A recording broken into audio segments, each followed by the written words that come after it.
Paul-Émile Victor en 3 mots, c'est dur, c'est une colle.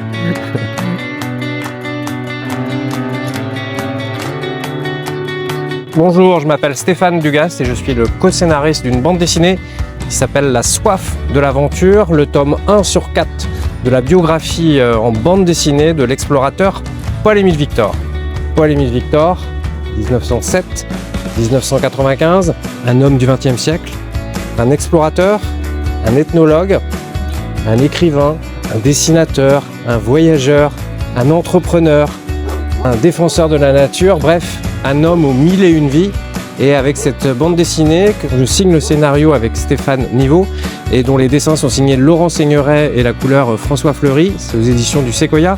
L'idée, ça a été de raconter en 4 fois 48 pages la vie de ce bonhomme. Oui, j'allais dire bonhomme, puisque cet explorateur a 1001 vies.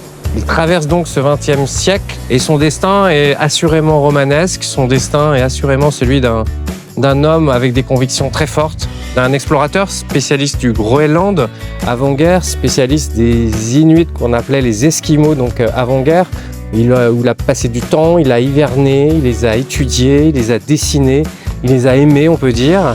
Et cet explorateur, il me passionne puisque j'ai marché dans ses pas dès 2006, donc ça fait pratiquement une vingtaine d'années qu'il est dans ma vie. Je le dis et je le répète, il a 1001 vies, puis aussi à la fin de sa vie, il s'est mis au service de la défense de l'homme et de son environnement.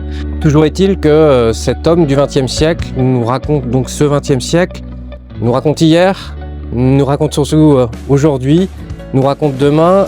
La mémoire de Paul-Émile Victor s'efface et cette bande dessinée, il s'agit de, oui, réhabiliter cet explorateur, parler d'exploration et montrer à quel point l'exploration est essentielle dans notre société pour mieux comprendre hier, aujourd'hui et demain.